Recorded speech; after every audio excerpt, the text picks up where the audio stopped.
You're listening to Spring River Chronicle. Audio on the go. First National Banking Company. Get checking that pays with Super Plus Checking at FNBC.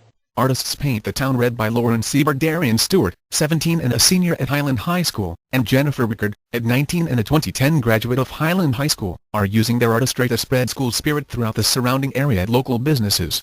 These two young artists are painting murals with a picture of the Rebel mascot and the words "Go Rebels" at businesses in the area. This isn't a case of unwanted graffiti, however. These pieces of art are not only created with the permission of the businesses, but others are calling up the school trying to see if the two artists can be persuaded to come over and paint one for them. One mural can be found on the side of Pizza Hut in Ash Flat, containing the words "Go Rebels" about 3 feet high.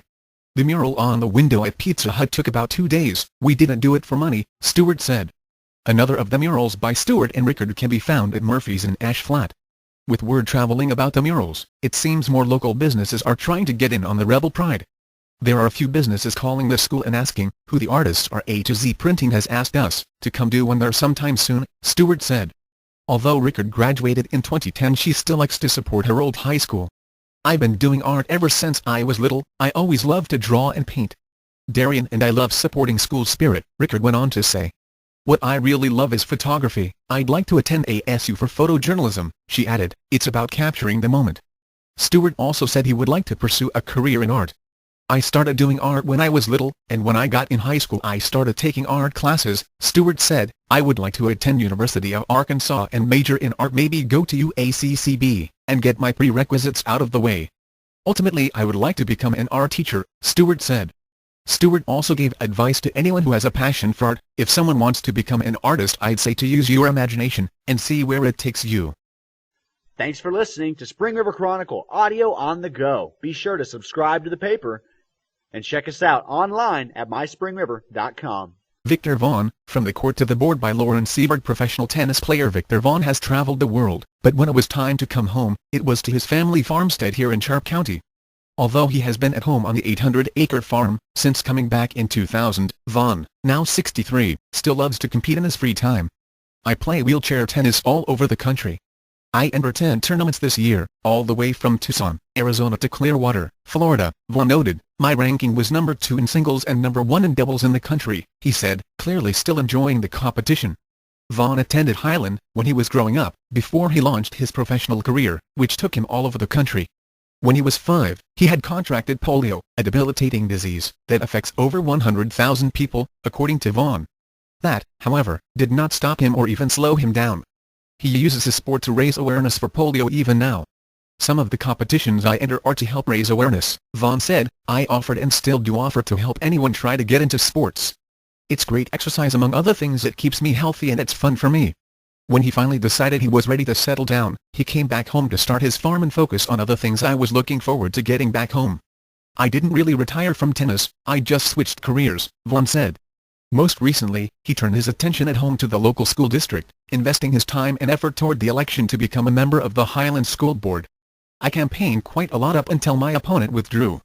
It wasn't so much money for campaigning as it was my time," Vaughn added. Vaughn is looking forward to getting started, and excited about the changes he might help to make in the school system. "The school is already great, but I'd like to help make it even greater," Vaughn said. "I hope to help make the school more transparent to the community, to get everyone involved, and make everyone aware of what is happening," said Vaughn. In true competitor fashion, Vaughn concluded, "I want our children to be able to compete anywhere in the country, to get into any school, have any job they want, and take second to no one." You're listening to Spring River Chronicle. Audio on the go. First National Banking Company. Get checking that pays with Super Plus Checking at FNBC.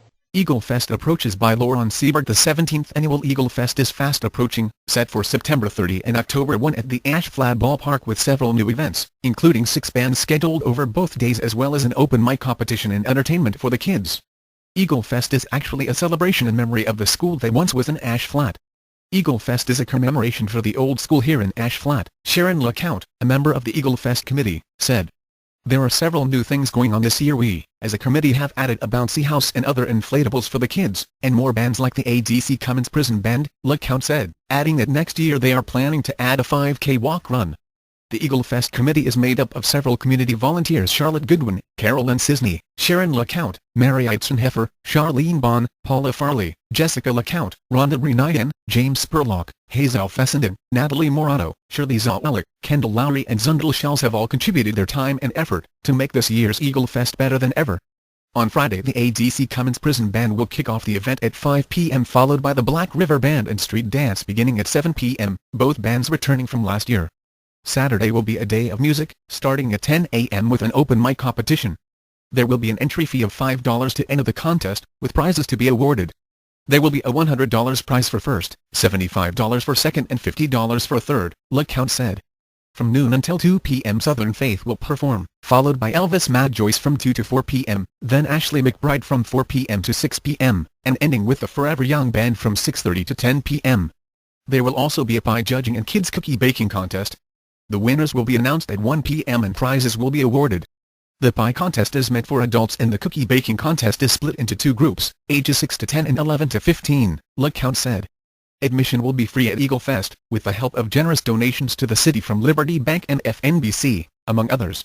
Liberty Bank donated $2,500 to the Eagle Fest committee, and FNBC contributed $1,500, to add to the $1,000 from the city of Ash Flat, to bring in the inflatables and other entertainment for the kids, free to all those attending. There will also be raffles for adults and children. There will be a bike raffles for children and you do not have to be present to win, LeCount said, whereas other raffles for adults you must be present to win. Eagle Fest is always a good time for everyone, and with free admission and great music, there's no excuse not to join in the fun. Thanks for listening to Spring River Chronicle Audio on the Go. Be sure to subscribe to the paper and check us out online at myspringriver.com. Second Annual Turtle Island Powwow by Linda Keith. The City of Hardy and the Turtle Island Native American Association are co-hosting a powwow, September 30 through October 2, 2011, in Hardy's Loughburg Park. The City of Hardy has co-hosted the powwow for many years, but this is the second anniversary for the Turtle Island Native American Association, whose sole purpose is to find meeting places and arrange for powwows. After enjoying success last year taking over co-host responsibilities from the previous group, they decided to return this year, anticipating an even better event. There are many activities planned for this 3-day powwowt, including demonstrations of the making and use of tools, the honorary crowning of the princess, authentic Native American food and a trading area with many examples of beautiful arts and crafts. Dancing and music are an integral part of the celebration at each powwow.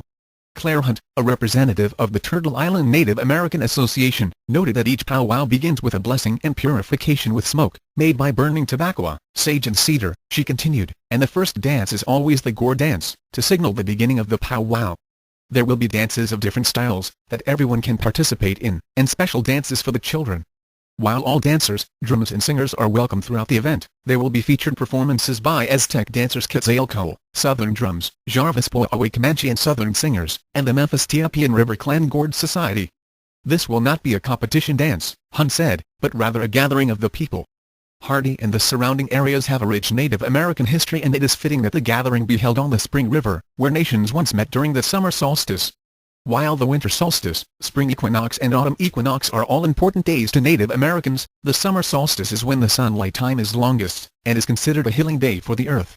The hours are 8 a.m. to 6 p.m. on Friday, September 30, 9 a.m. to 10 p.m. on Saturday and 9 a.m. to 5 p.m. on Sunday, October 2. Bring your lawn chairs and blankets and witness the ways of the forefathers. This is a family event and there will be no drugs, alcohol or firearms permitted.